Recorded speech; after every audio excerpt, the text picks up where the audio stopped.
नमस्कार, खबरों की खबर में आपका स्वागत है। आज सवेरे सवेरे असम की धरती डोली, वहां भूकंप आया, लेकिन राजनीतिक जलजला ठीक 11 बजे महाराष्ट्र में देखने को मिला, जब यह खुलासा हुआ कि ये जो सीबीआई वसूली गैंग को लेकर के जो तहकीकात कर रही है, उसमें दो अनिल नाम के शख्स, अनिल नाम के दो मंत्री, अनिल नाम के दो नेता,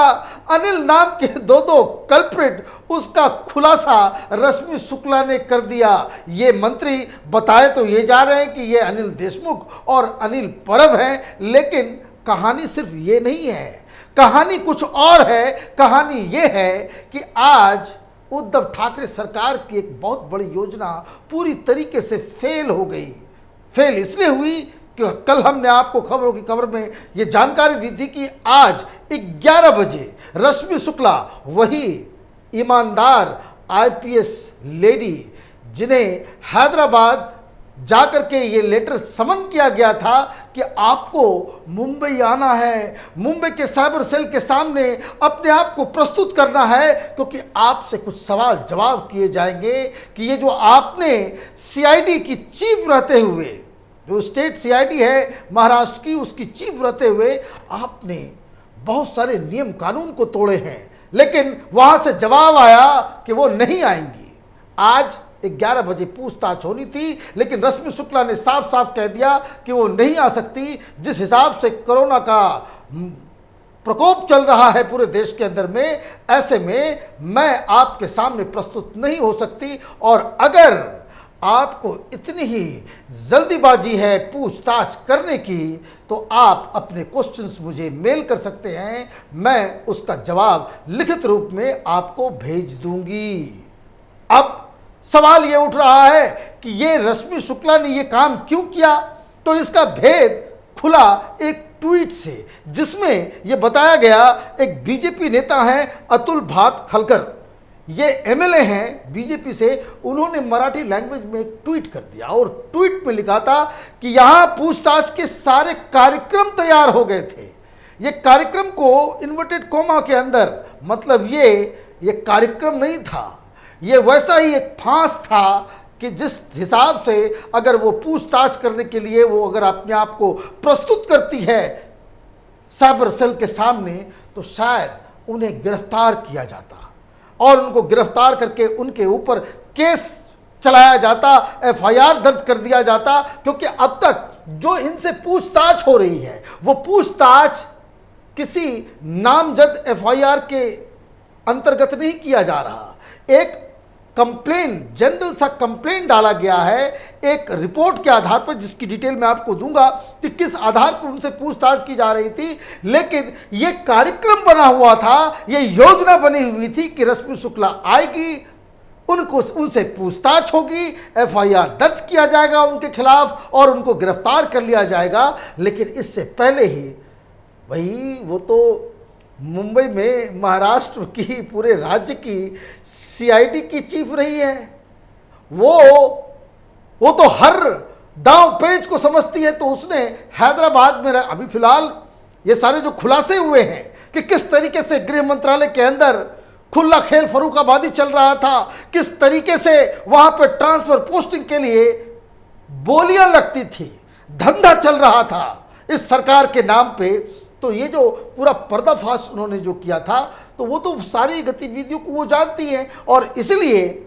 उसको सबक सिखाने के लिए बाकी सारे अधिकारियों को, बाकी सारे आईपीएस ऑफिसर को, परमवीर सिंह को डराने और धमकाने के लिए ये योजना शायद बनाई गई थी, जिसके तहत ये सारा चीज होता तो ये तो पंचर हो गया। अब सवाल ये उठ रहा है कि ये जो बातचीत, ये जो ट्वीट जो बीजेपी के नेता की तरफ से किया जा रहा है, जिसके बारे में वहाँ पे एक इसको राजनीतिक जलजला आया हुआ है, उसका आधार क्या है, तो उन्होंने ट्वीट करके बताया, ये जो सीबीआई जो तहकीकात कर रही है, जिस तरीके से एफआईआर दर्ज किया गया था, तो सीबीआई ने कई सारे लोगों से पूछताछ की थी। हमने आपको बताया था कि किस तरीके से सीबीआई ने अनिल देशमुख के खिलाफ जो जांच कर रही थी, प्रिलिमिनरी एग्जामिनेशन कर रही थी, तो उस दौरान परमवीर सिंह के साथ साथ सचिन वाजे और इस आईपीएस, ईमानदार आईपीएस लेडी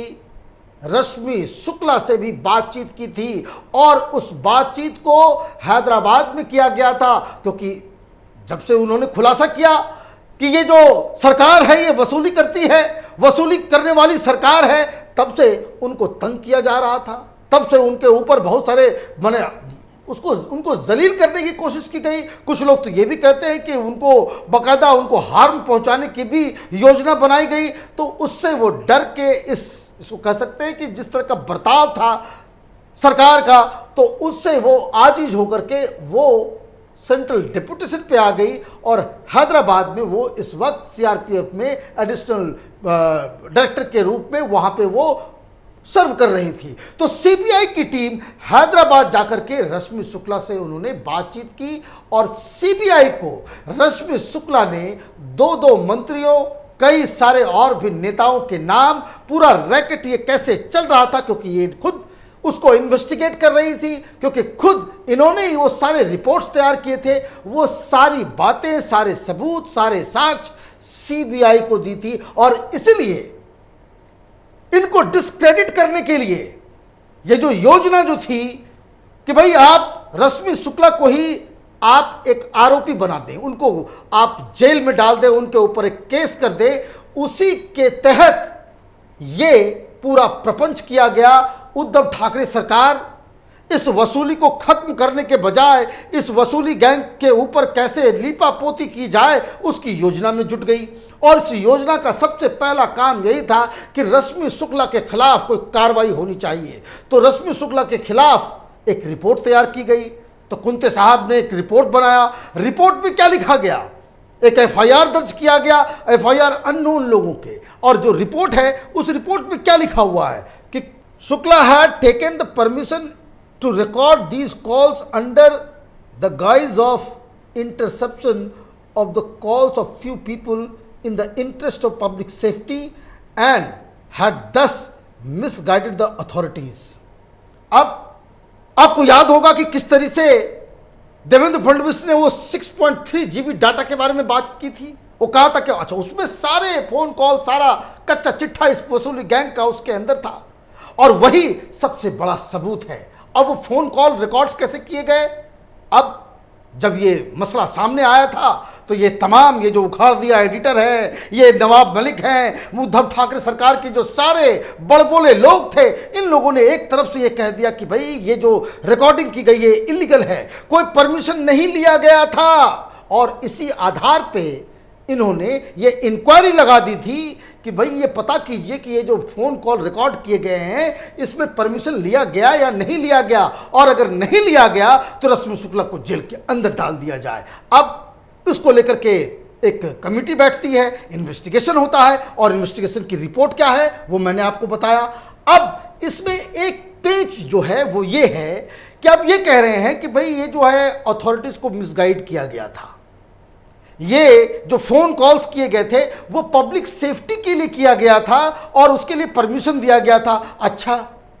मान लीजिए अगर यही लॉजिक, अच्छा दिक्कत क्या है कि इसमें दो बातें जो उद्धव ठाकरे सरकार की तरफ से कही जा रही है, एक तो ये कि ये इलीगल तरीके से आपने परमिशन पब्लिक सेफ्टी के लिए लिया और आप वसूली गैंग का इन्वेस्टिगेशन करने लग गई, एक बात वो। और दूसरी बात ये कि ये जो लीक हुआ है, ये दोनों ही आरोप रश्मि शुक्ला के ऊपर हैं कि भाई जो लीक हुआ है वो इनकी वजह से, इनके जो टेलीग्राफ सीक्रेट एक्ट जो है ऑफिशियल सीक्रेट एक्ट उसकी अवहेलना हुई है। अब इन दोनों लॉजिक को समझना जरूरी है। पहला लॉजिक अगर ये है कि भाई ये किसी तरीके से ये उद्धव ठाकरे सरकार एन केन प्रकारेण इस जो सारे फोन कॉल्स हैं, ये जो सबूत है जो सीबीआई के हाथ है, उसके प्रोसीजर को ही कि आप अगर ये साबित कर देते हैं कि ये इलीगल तरीके से टैप किया गया रिकॉर्डिंग है तो कोर्ट में इसकी वैल्यू नील हो जाएगी। अब ये बात समझिए कि आप उस प्रोसेस को ही गलत बता देते हैं, इलीगल बता देते हैं, तो जो उस प्रोसेस के जरिए कलेक्ट किया गया सबूत है वो नलिफाई हो जाएगा। ये इनकी दलील है और इसलिए ये इस तरह का वहां पे जा, आप देखिए किस दिमाग से ये अघाड़ी सरकार काम कर रही है। अब इस लॉजिक को जरा आप समझिए कि अगर मान लीजिए कि भाई पब्लिक सेफ्टी के लिए ही नेशनल सिक्योरिटी के लिए ही कोई पुलिस अधिकारी ये परमिशन ले लेता है और उसे वो परमिशन वो मिल जाती है, वो बाकायदा वो फ़ोन रिकॉर्डिंग करना शुरू कर देती है या कर देता है। और उस फ़ोन रिकॉर्डिंग के दौरान ये मालूम चलता है कि घूसखोरी चल रही है, कोई स्कैम हो रहा है, कोई बड़ा खुलासा हो जा रहा है। तो क्या कोई एफआईआर नहीं होगा? क्या उसकी कोई रिपोर्टिंग नहीं होगी? या फिर यह बैल के तरह ही पूरा सिस्टम काम करता है कि भाई आपने टेररिस्ट को पकड़ने के लिए, आप एग्जाम्पल के तरह कि भाई टेररिस्ट को पकड़ने के लिए आपने फोन टैप किया,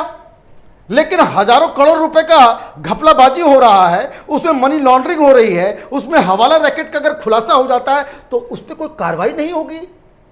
भगवान भला करे इस सरकार की ही अजीबोगरीब दलील देते हैं। और ये सारा कुछ फंसाने के लिए कि रश्मि शुक्ला ने जो काम किया, वो जो सबूत उन्होंने इकट्ठा किया, वो जो फोन कॉल रिकॉर्डिंग है, वो जो सबूत वो सीबीआई को सौंप चुकी है, उसे नल एंड वॉइड साबित करने के लिए ये योजना बनाई गई थी कि इनको बुलाया जाएगा, इनको गिरफ्तार किया जाएगा, इनके ऊपर कार्रवाई शुरू हो जाएगी और जब तक इसका फैसला नहीं आएगा तब तक ये मसला कोर्ट के अंदर तारीख पे तारीख पे भेंट चढ़ जाएगा, लोग भूल जाएंगे और उसके बाद ये खुशी खुशी जो है अपने। लेकिन रश्मि शुक्ला भी कम तेज तर्रार अधिकारी नहीं है। उन्होंने साफ साफ कह दिया कि चूंकि अभी नामजद एफआईआर नहीं है,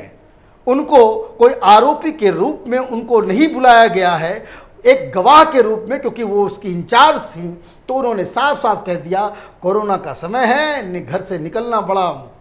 ठीक नहीं है और इसलिए आपको इतनी ही ज़्यादा हड़बड़ाहट है कि भाई इसका जवाब मिलना चाहिए, तो आप लिख करके भेज दें, मैं रिटर्न जवाब दे दूंगी। तो ये आज एक बड़ा गेम फेल हुआ। उद्धव ठाकरे सरकार की ये जो ब्लैकमेलिंग पुलिस के जरिए, सिस्टम के जरिए लोगों को परेशान करने का जो तंत्र उन्होंने बना रखा है, तो आज एक बहुत बड़ा झटका मिला है। और देखिए, जब तक अगला दांव ये उद्धव ठाकरे की सरकार लेती है, उससे पहले कोई बड़ा विस्फोटक खबर सीबीआई के पास से आएगी। तब तक हमें भी आपका इंतज़ार रहेगा कि भाई इस केस में आगे क्या हो रहा है। हमारी नज़र बनी हुई है, आप देखते रहिए कैपिटल टीवी। हमारे वीडियोस को लाइक कीजिए, शेयर कीजिए और हमारे चैनल को सब्सक्राइब कीजिए। धन्यवाद। अगर आपको हमारा वीडियो पसंद आया हो तो इसे लाइक करें, हमारे चैनल को सब्सक्राइब करें और हाँ, बेल आइकन दबाना ना भूलें ताकि आप तक हमारे वीडियो की नोटिफिकेशन पहुंचती रहे। आप अपना सुझाव हमें कमेंट बॉक्स में दे सकते हैं। हमारे साथ जुड़ने के लिए शुक्रिया।